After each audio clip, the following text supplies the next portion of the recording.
Ruth గ్రంథము మొదటి అధ్యాయము. న్యాయాధిపతులు ఏలిన దినములందు దేశములో కరువు కలుగగా యూదా బెత్లెహేము నుండి ఒక మనుష్యుడు తన భార్యను తన ఇద్దరు కుమారులను వెంటబెట్టుకుని మోయాబు దేశమున కాపురముండుటకు వెళ్ళెను. ఆ మనుష్యుని పేరు ఎలీమెలకు, అతని భార్య పేరు నయోమి. అతని ఇద్దరు కుమారుల పేర్లు మహ్లోను, కిల్యోను. వారు యూదా బెత్లెహేము వారైన ఎఫ్రాతీయులు. వారు మోయాబు దేశమునకు వెళ్లి అక్కడ కాపురముండిరి. నయోమి పెనిమిటి అయిన ఎలీమెలకు చనిపోయిన తరువాత ఆమెయు ఆమె ఇద్దరు కుమారులను నిలిచియుండిరి. వారు మోయాబు స్త్రీలను పెండ్లి చేసుకొనిరి. వారిలో ఒక దాని పేరు ఓర్పా, రెండవ దాని పేరు రూతు. వారు ఇంచుమించు 10 సంవత్సరములు అక్కడ నివసించిన తరువాత మహ్లోను, కిల్యోనను ఇద్దరును చనిపోయిరి. కాగా ఆ స్త్రీ తాను కనిన ఇద్దరు కుమారులను తన పెనిమిటియు లేనిదాయెను. వారికి ఆహారమిచ్చుటకు యెహోవా తన జనులను దర్శించునని ఆమె మోయాబు దేశములో వినెను గనుక మోయాబు దేశము విడిచి వెళ్ళుటకై ఆమెయు ఆమె కోడండ్రును ప్రయాణమైరి. అప్పుడు ఆమె ఉన్న స్థలము నుండి ఆమెతో కూడా ఆమె ఇద్దరు కోడండ్రును బయలుదేరి యూదాదేశమునకు తిరిగి పోవలెనని మార్గమున వెళ్ళుచుండగా నయోమి తన ఇద్దరు కోడండ్రును చూచి, మీరు మీ తల్లుల ఇండ్లకు తిరిగి వెళ్ళుడి. చనిపోయిన వారి ఎడలను నా ఎడలను మీరు దయచూపినట్లు యెహోవా మీ ఎడల దయచూపునుగాక. మీలో ఒక్కొక్కతి పెండ్లి చేసుకొని తన ఇంట నెమ్మది నొందునట్లు యెహోవా దయచేయునుగాక అని వారితో చెప్పి వారిని ముద్దు పెట్టుకొనెను. అంతటా వారు ఎలుగెత్తి ఏడ్చి, నీ ప్రజల యొద్దకు నీతో కూడా వచ్చెదమని ఆమెతో చెప్పగా నయోమి, నా కుమార్తెలారా, మీరు మరలుడి. నాతో కూడా మీరు రానేలా మిమ్మును పెండ్లి చేసుకొనుటకై ఇంక కుమారులు నా గర్భమున నుందురా. నా కుమార్తెలారా, తిరిగి వెళ్ళుడి. నేను పురుషునితో నుండలేని ముసలిదానను. నాకు నమ్మిక కలదని చెప్పి ఈ రాత్రి పురుషునితో నుండి కుమారులను కనినను వారు పెద్దవారగు వరకు వారి కొరకు మీరు కనిపెట్టుకొందురా. మీరు వారి కొరకు కనిపెట్టుకొని పురుషులు లేక ఒంటరి కత్తెలై యుందురా. నా కుమార్తెలారా, అది కూడదు. యెహోవా నాకు విరోధి ఆయను. అది మిమ్మును నొప్పించినంతకంటే నన్ను మరి ఎక్కువగా నొప్పించినదని వారితో చెప్పెను. వారు ఎలుగెత్తి ఏడ్వగా ఓర్పా తన అత్తను ముద్దు పెట్టుకొనెను. రూతు ఆమెను హత్తుకొనెను. ఇట్లుండగా ఆమె, ఇదిగో నీ తోడికోడలు తన జనుల యొద్దకును తన దేవుని యొద్దకును తిరిగి పోయినదే. నీవును నీ తోడికోడలు వెంబడి వెళ్ళుమనెను. అందుకు రూతు, నా వెంబడి రావద్దనియు నన్ను విడిచిపెట్టమనియు నన్ను బ్రతిమాలు కొనవద్దు. నీవు వెళ్ళు చోటికే నేను వచ్చెదను. నీవు నివసించు చోటనే నేను నివసించెదను. నీ జనమే నా జనము, నీ దేవుడే నా దేవుడు. నీవు మృతి పొందు చోటను నేను మృతి పొందెదను. అక్కడనే పాతి పెట్టబడెదను. మరణము తప్ప మరి ఏదైనను నిన్ను నన్ను ప్రత్యేకించిన ఎడల యెహోవా నాకు ఎంత కీడైనా చేయునుగాక అనెను. తనతో కూడా వచ్చుటకు ఆమెకు మనసు కుదిరినదని నయోమి తెలుసుకొనినప్పుడు అందును గురించి ఆమెతో మాట్లాడుట మానెను. గనుక వారిద్దరూ బెత్లెహేమునకు వచ్చు వరకు ప్రయాణము చేసిరి. వారు బెత్లెహేమునకు వచ్చినప్పుడు ఆ ఊరి వారందరూ వారి యొద్దకు గుంపు కూడి వచ్చి, ఈమె నయోమి గదా అని అనుకొనుచుండగా ఆమె, సర్వశక్తుడు నాకు చాలా దుఃఖము కలుగజేసెను గనుక నన్ను నయోమి అనక మారా అనుడి. నేను సమృద్ధి గలదాన్నై వెళ్ళితిని. యెహోవా నన్ను రిక్తురాలినిగా తిరిగి రాజేసెను. మీరు నన్ను నయోమి అని పిలువనేలా? యెహోవా నా మీద విరుద్ధముగా సాక్ష్యము పలికెను. సర్వశక్తుడు నన్ను బాధపరచెను అని వారితో చెప్పెను. అట్లు నయోమియు ఆమెతో కూడా మోయాబీయురాలైన రూతు అను ఆమె కోడలను మోయాబు దేశము నుండి తిరిగి వచ్చిరి. వారిద్దరూ యవల కోత ఆరంభములో బెత్లెహేము చేరిరి. రూతు గ్రంథము 2వ అధ్యాయము. నయోమి పెనిమిటికి బంధువుడొకడుండెను. అతడు చాలా ఆస్తిపరుడు. అతడు ఎలీమెలకు వంశపు వాడై ఉండెను. అతని పేరు బోయజు. మోయాబీయురాలైన రూతు, నీ సెలవైన ఎడల నేను పొలములోనికి పోయి ఎవని కటాక్షము పొందగలనో వాని వెనుక పరిగెనేరుకొందునని నయోమితో చెప్పగా, ఆమె, నా కుమారి, పొమ్మనెను. కాబట్టి ఆమె వెళ్లి పొలములోనికి వచ్చి చేనుకోయి వారి వెనుక పొలములో ఏరుకొనెను. ఆ పొలములో ఆమె పోయిన భాగము ఎలీమెలకు వంశపు వాడైన బోయజుది. బోయజు బెత్లెహేము నుండి వచ్చి, యెహోవా మీకు తోడైయుండునుగాకని చేనుకోయి వారితో చెప్పగా, వారు యెహోవా నిన్ను ఆశీర్వదించునుగాకనిరి. అప్పుడు బోయజు కోయివారి మీద ఉంచబడిన తన పనివానిని చూచి, ఈ చిన్నది ఎవరిదని అడుగగా, కోయివారి మీద నుంచబడిన ఆ పనివాడు, ఈమె మోయాబు దేశము నుండి నయోమితో కూడా తిరిగి వచ్చిన మోయాబీయురాలైన యవ్వనురాలు.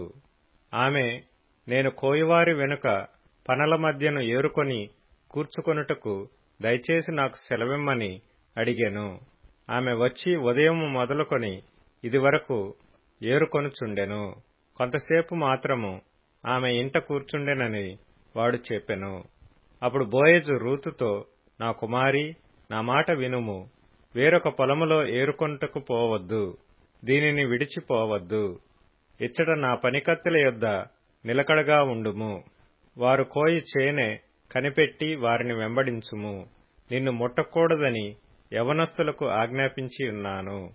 నీకు దాహమగునప్పుడు కుండల యొద్దకు పోయి పనివారు చేదిన నీళ్లు త్రాగుమని చెప్పెను.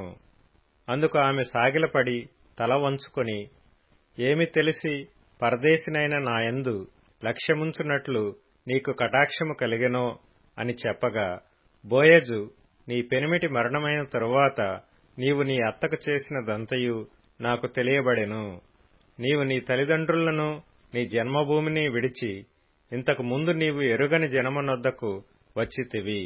యెహోవా నీవు చేసిన దానికి ప్రతిఫలమిచ్చును. ఇశ్రాయేలీల దేవుడైన యెహోవా రెక్కల క్రింద సురక్షితముగా నుండునట్లు నీవు వచ్చితివి. ఆయన నీకు సంపూర్ణమైన బహుమానమిచ్చునని ఆమెకుత్తరమిచ్చెను. అందుకు ఆమె, నా ఏలినవాడా, నేను నీ పనికత్తెలలో ఒక దానను కాకపోయినను నీవు నన్ను ఆదరించి నీ దాసురాలినగు నాయందు ప్రేమ కలిగి మాటలాడితివి గనుక నా ఎడల నీకు కటాక్షము కలగనిమ్మని చెప్పెను. బోయజు, భోజనకాలమున నీవిక్కడికి వచ్చి భోజనము చేసి చెరకులో నీ ముక్క ముంచి తినుమని ఆమెతో చెప్పగా, చేనుకోయివారి యొద్ద ఆమె కూర్చుండెను. అతడు ఆమెకు పేలాలు అందియ్యగా ఆమె తిని తృప్తి పొంది కొన్ని మిగిల్చెను. ఆమె ఏరుకొనుటకు లేచినప్పుడు బోయజు, ఆమె పనుల మధ్యను ఏరుకొనవచ్చును, ఆమెను అవమానపరచుకుడి, మరియు ఆమె కొరకు పిడికెళ్లు పడవేసి ఆమె ఏరుకొనున్నట్లు విడిచిపెట్టుడి, ఆమెను గద్దెంపవద్దని తన దాసులకు ఆజ్ఞాపించెను. కాబట్టి ఆమె అస్తమయము వరకు ఆ చేనులో ఏరుకొనుచు తాను ఏరుకొనిన దానిని దుల్లకొట్టగా అవి దాదాపు తూమెడు యవలాయెను. ఆమె వాటిని ఎత్తుకొని ఊరిలోనికి వచ్చినప్పుడు ఆమె అత్త ఆమె ఏరుకొనిన వాటిని చూచెను. ఆమె తిని తృప్తి పొందిన తరువాత తాను మిగిల్చిన దానిని చూపించి ఆమెకిచ్చెను. అంతటా ఆమె అత్త ఆమెతో, నేడు నీవెక్కడ ఏరుకొంటివి, ఎక్కడ పనిచేసితివి, నీ యందు లక్ష్యముంచినవాడు దీవింపబడునుగాక అనగా, ఆమె తాను ఎవని యొద్ద పనిచేసినో అది తన అత్తకు తెలియచెప్పి, ఎవని యొద్ద నేడు పనిచేసితునో అతని పేరు బోయజు అనెను. నయోమి బ్రతికియున్న వారికిని చచ్చిన వారికిని ఉపకారము చేయుట మానని ఇతడు యెహోవా చేత ఆశీర్వదింపబడునుగాక అని తన కోడలితో అనెను. మరియు నయోమి, ఆ మనుష్యుడు మనకు సమీప బంధువుడు, అతడు మనలను విడిపింపగల వారిలో ఒకడని చెప్పగా, మోయాబీయురాలైన రూతు, అంతేకాదు అతడు నన్ను చూచి తనకు కలిగిన పంట కోత అంతయు ముగించు వరకు తన పనివారి యొద్ద నిలకడగా ఉండుమని నాతో చెప్పెననెను. అప్పుడు నయోమి తన కోడలైన రూతుతో, నా కుమారి, అతని పనికత్తెలతో కూడనే బయలుదేర్చు వేరొక చేనిలోని వారికి నీవు కనబడకపోవుట మంచిదనెను. కాబట్టి యవల కోతయు గోధుమల కోతయు ముగియు వరకు ఆమె ఏరుకొనుచు బోయజు పనికత్తెల యొద్ద నిలకడగా నుండి తన అత్త ఇంట నివసించెను. కీర్తనల గ్రంథం 60వ కీర్తన. దేవా, మమ్ము విడనాడియున్నావు, మమ్ము చెదరగొట్టియున్నావు. నీవు కోపపడితివి, మమ్ము మరల బాగుచేయుము. నీవు దేశమును కంపింపజేసియున్నావు, దానిని బద్దలు చేసియున్నావు. అది వణకుచున్నది, అది పడిపోయిన చోటులు బాగుచేయుము. నీ ప్రజలకు నీవు కఠిన కార్యములు చేసితివి. తూలునట్లు చేయు మద్యమును మాకు త్రాగించితివి. సత్యము నిమిత్తము ఎత్తి పట్టుటకై నీయందు భయభక్తులు గల వారికి నీవొక ధ్వజమునిచ్చియున్నావు. నీ ప్రియులు విమోచింపబడునట్లు నీ కుడిచేత నన్ను రక్షించి నాకుత్తరమిమ్ము. సామెతల గ్రంథం 13వ అధ్యాయం. వివేకులందరూ తెలివిగలిగి పని జరుపుకొందురు. బుద్ధిహీనుడు మూర్ఖతను వెల్లడిపరచును. దుష్టుడైన దూత కీడునకు లోబడును. నమ్మకమైన రాయబారి ఔషధము వంటివాడు. యోహాను సువార్త 1వ అధ్యాయము. ఆదియందు వాక్యముండెను, వాక్యము దేవుని యొద్ద ఉండెను, వాక్యము దేవుడైయుండెను. ఆయన ఆదియందు దేవుని యొద్ద ఉండెను. సమస్తమును ఆయన మూలముగా కలిగెను. కలిగియున్నదేదియు ఆయన లేకుండా కలగలేదు. ఆయనలో జీవముండెను, ఆ జీవము మనుషులకు మరుగైయుండెను. ఆ వెలుగు చీకటిలో ప్రకాశించుచున్నది గాని చీకటి దాని గ్రహింపకుండెను. దేవుని యొద్ద నుండి పంపబడిన ఒక మనుష్యుడు ఉండెను. అతని పేరు యోహాను. అతని మూలముగా అందరూ విశ్వసించున్నట్లు అతడు ఆ వెలుగును గూర్చి సాక్ష్యమిచ్చుటకు సాక్షిగా వచ్చెను. అతడు ఆ వెలుగై ఉండలేదు గాని ఆ వెలుగును గూర్చి సాక్ష్యమిచ్చుటకు అతడు వచ్చెను. నిజమైన వెలుగు ఉండెను. అది లోకములోనికి వచ్చుచు ప్రతి మనిషిని వెలిగించుచున్నది. ఆయన లోకములో ఉండెను, లోకమాయన మూలముగా కలిగెను, గాని లోకమాయనను తెలుసుకొనలేదు. ఆయన తన స్వకీయుల యుద్ధకు వచ్చెను, ఆయన స్వకీయులు ఆయనను అంగీకరింపలేదు.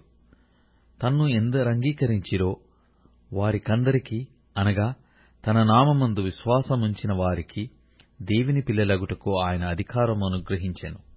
వారు దేవుని వలన పుట్టినవారే గాని రక్తము వలననైనను శరీరేచ్ఛల వలననైనను మనస్సేచ్ఛల వలననైనను పుట్టినవారు కారు. ఆ వాక్యము శరీరధారి అయి కృపా సత్య సంపూర్ణుడుగా మన మధ్య నివసించెను. తండ్రి వలన కలిగిన అద్వితీయ కుమారుని మహిమ వలె మనము ఆయన మహిమను కనుగొంటిమి. యోహాను ఆయనను గూర్చి సాక్ష్యమిచ్చుచు, నా వెనక వచ్చువాడు నాకంటే ప్రముఖుడు గనక ఆయన నాకంటే ముందటివాడాయనని నేను చెప్పిన వాడు ఈయనే అనియు ఎలుగెత్తి చెప్పెను. ఆయన పరిపూర్ణతలో నుండి మనమందరము కృప వెంబడి కృపను పొందితిమి. ధర్మశాస్త్రము మోషే ద్వారా అనుగ్రహింపబడెను. కృపయు సత్యమును యేసు క్రీస్తు ద్వారా కలిగెను. ఎవడునూ ఎప్పుడైనను దేవుని చూడలేదు. తండ్రి రొమ్ముననున్న అద్వితీయ కుమారుడే ఆయనను బయలుపరచెను. నీవెవడవని అడుగుటకు యూదులు యెరూషలేము నుండి యాజకులను లేవీయులను యోహాను నొద్దకు పంపినప్పుడు అతడిచ్చిన సాక్ష్యమిదే. అతడు ఎరగననక ఒప్పుకొనెను, క్రీస్తును కానని ఒప్పుకొనెను. కాగా వారు, మరి నీవెవరవు? నీవు ఏలియావా అని అడగగా అతడు కాననెను. నీవు ఆ ప్రవక్తవా అని అడగగా కానని ఉత్తరమిచ్చెను. కాబట్టి వారు, నీవెవరవు? మమ్ము పంపిన వారికి మేము ఉత్తరమియ్యవలెను గనక నిన్ను గూర్చి నీవేమి చెప్పుకొనుచున్నావని అతనినడిగిరి. అందుకతడు, ప్రవక్తయైన యెషయా చెప్పినట్టు, నేను ప్రభువు త్రోవ సరళం చేయుడి అని అరణ్యములో ఎలుగెత్తి చెప్పు ఒకని శబ్దము అని చెప్పెను.